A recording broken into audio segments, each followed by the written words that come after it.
Salut les potos, on se retrouve aujourd'hui pour une vidéo un petit peu spéciale. Bon, comme vous le savez, il y a quelques jours est sorti le State of the Game de Bungie, l'article qui fait état du jeu chaque trimestre et qui parle de ce qui a été fait, de ce qui va être fait et de l'état du jeu en général. Et vous ne l'avez sûrement pas raté puisque des vidéos un petit peu putaclic sont sorties. Le jeu est mort, Bungie tue Destiny, etc., etc. Bon, clairement, vu l'état du jeu et ce dont parle cet article, il n'avait pas forcément tort sur l'inquiétude de la communauté sur ce que serait le futur du jeu. Parce que oui, cet article a été une catastrophe. Il a encore plus enfoncé le jeu alors que nous sommes déjà à un moment où il est dans un piètre état. Et finalement, franchement, moi, c'était sans étonnement de ma part, puisque l'article résume bien le move dans lequel sont les développeurs de Bungie ces derniers temps. Le bateau brûle complètement, mais eux sont au bar, en train de trinquer à la réussite, à croire qu'ils avaient des œillères et ne se rendaient pas compte de ce qu'il était en train de se passer. Mais finalement, hier soir, s'est passé quelque chose. Joe BLACKBURN, le Games Director de Destiny, s'est assis devant sa caméra, chez lui, dans son bureau, et nous a enregistré une vidéo de 15 minutes pour en quelque sorte s'excuser, pour revenir réellement sur l'état du jeu, pour répondre finalement à ce drama de ce State of the Game, et surtout pour nous faire des promesses, qui ont pour ma part cette fois plus de poids qu'un simple article de blog sur Bungie.net. Bon, même si bien entendu je suis d'accord avec beaucoup d'entre vous que je vois déjà venir. Les promesses, Bungie nous en a trop fait. Est-ce que cette initiative changera réellement quelque chose? Seul l'avenir nous le dira. Mais je tiens quand même à traiter et parler de tout ce dont il nous parle dans cette vidéo. Bon, plutôt que de parler, je vais vous mettre les extraits des passages les plus importants, on les commentera ensuite, donc pas d'inquiétude pour ceux qui ne comprennent pas l'anglais, et même mieux, YouTube vous permet de mettre tout simplement les sous-titres traduits. Hey everybody, it's Joe, and I'm just here to check in on how Destiny's going. So, a few weeks ago, we put about a state of the game communication that wasn't up to our standards for what y'all have come to expect for those kinds of communications.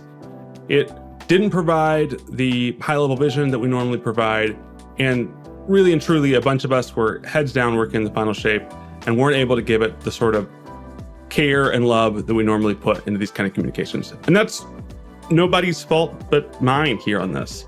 So I wanted to come in, talk to y'all directly, and sort of give you an update on what we thought about the state of the game that we put out and what we think about Destiny as a whole. Ah bon, finalement, il commence la vidéo en nous expliquant qu'il fait cette vidéo pour revenir sur le State of the Game sorti.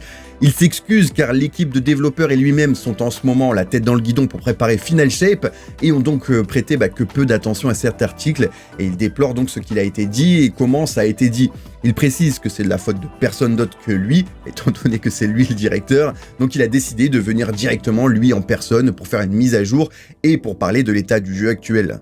I think the other thing that's really important here to know as I sort of look at my meeting notes is that communication is built for a pretty wide audience, much wider than probably whoever is watching this video.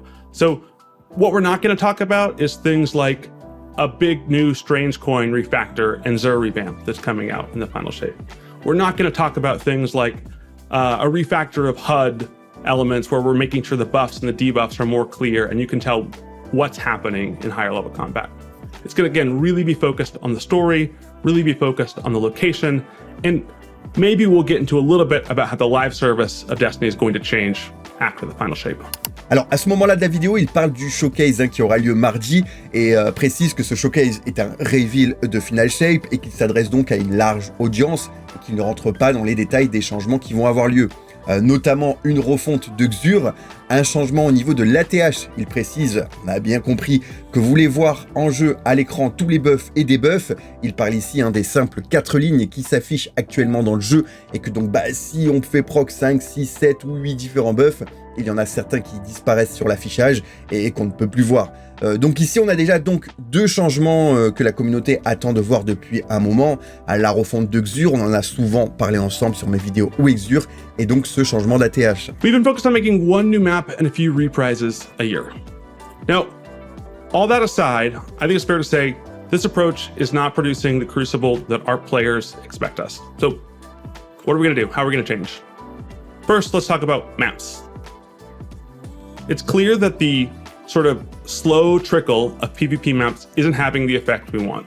And although it gets an injection of PvP maps every so often into the ecosystem, it's also forcing this like one new map a year means we're trying to build a map that has to do everything, which means it can't be good at anything. So next year, we're gonna change our philosophy. Instead of a slow trickle of maps throughout the year, we're gonna focus our effort into a single map pack that's free for everyone.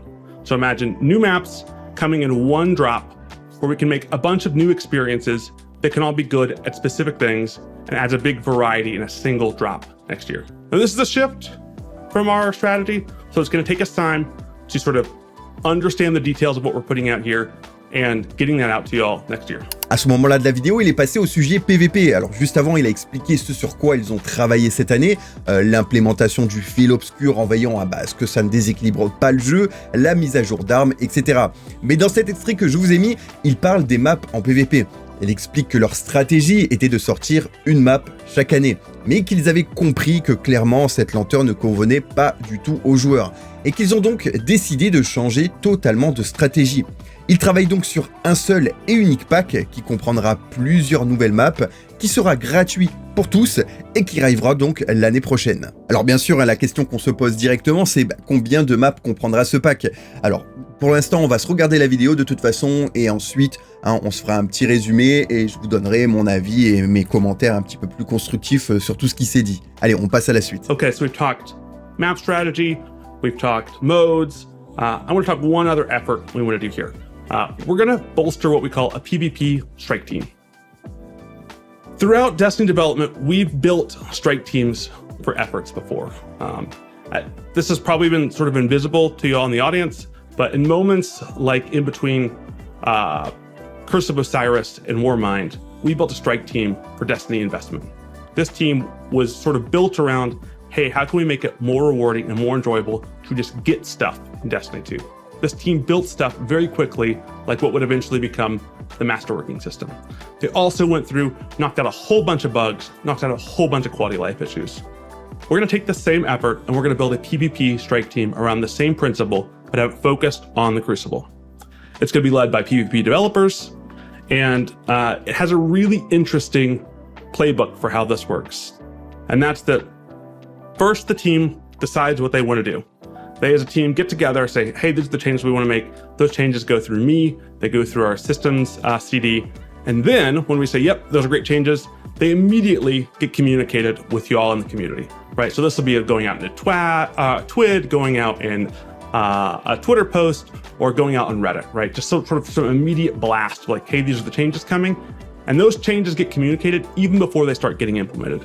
And then we start getting implemented. We found this formula is a really successful way for us to be able to push through changes quickly into the community. And I think one of the most exciting parts about these strike teams is we build them based off of community feedback. So these strike teams are built from the ground up to look at, hey, what are the pain points that are hitting our community the most? And so all this list is going to be built and burned down from, hey, these are the big issues the PvP community is looking at in Destiny. Alors, gros passage, et encore j'en ai coupé 70%. Il a parlé juste avant cet extrait des deux nouveaux modes qui arriveront en PVP, échec et mat et relique. Il a aussi parlé du mode compétitif et du fait que premièrement, ils vont changer les modes de jeu pour mettre des modes plus intéressants, qu'ils avaient compris que ce qu'il y avait en ce moment, c'était pas terrible. Il parle aussi de la manière de gagner des points. On le sait, on perd beaucoup plus de points quand on perd que ce que l'on en gagne quand on win. Alors bref, gros bloc à ce sujet, il parle de beaucoup de changements à ce sujet.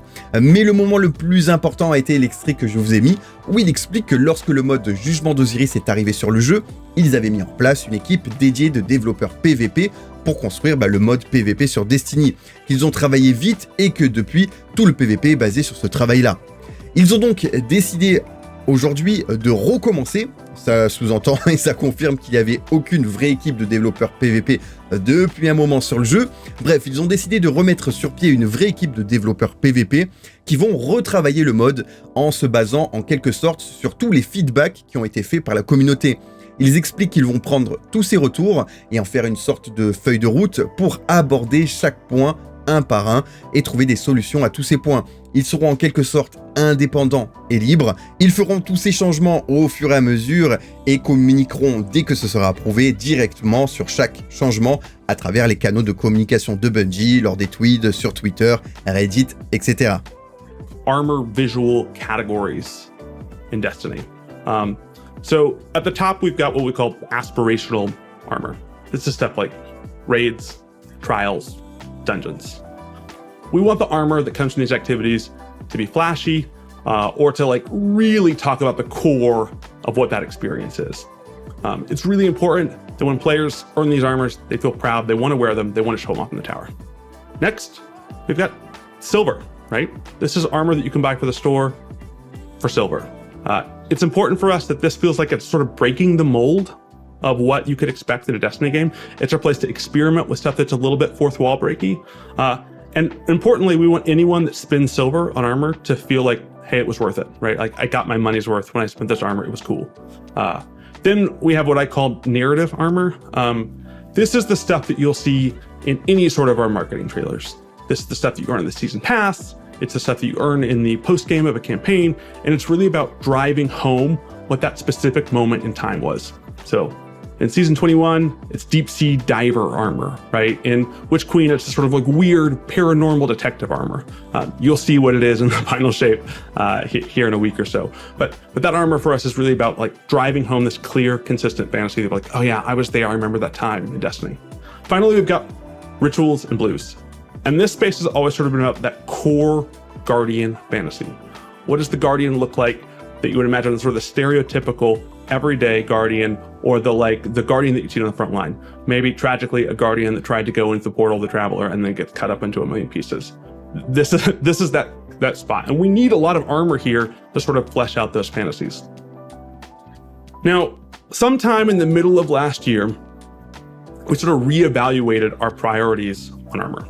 And we said, hey, we need to be spending more on the armors that people care the most about, the people that earn, that spend, that do all this to this so they can sort of get these armors in the game. So this is like our PvP stuff in trials, our aspirational stuff in raids and dungeons, our narrative stuff. We thought we weren't consistently hitting the bar enough in those looks. And I think that since that initiative, we've been really successful in this. We've put out great stuff in terms of like cowboy armor for Spire. We've put out awesome stuff in the Root of Nightmares raid, and we've put out a bunch of awesome armor sets for sort of a deep sea fantasy last season and Season of the Deep. Now, what we failed to do when we reprioritized, hey, where are our resources going, is communicate this to you. So we knew that when we made this change, we weren't going to be able to make a ritual armor set every single year. And we thought, okay, well, that's fine. We have a lot that fits this sort of base Guardian fantasy. But we should have communicated that out to you. And so, one, I'd like to say, this is not a thing that we're never going to invest in. We're investing in it again in the final shape. There's going to be a whole nother ritual suite of armor. And we're excited to sort of replenish that base Guardian fantasy. But just because we're doing that in the final shape year, that doesn't mean that we communicated this soon enough. So also for this year, we want to take an armor set that we were going to put in the Eververse, and we're saying, no.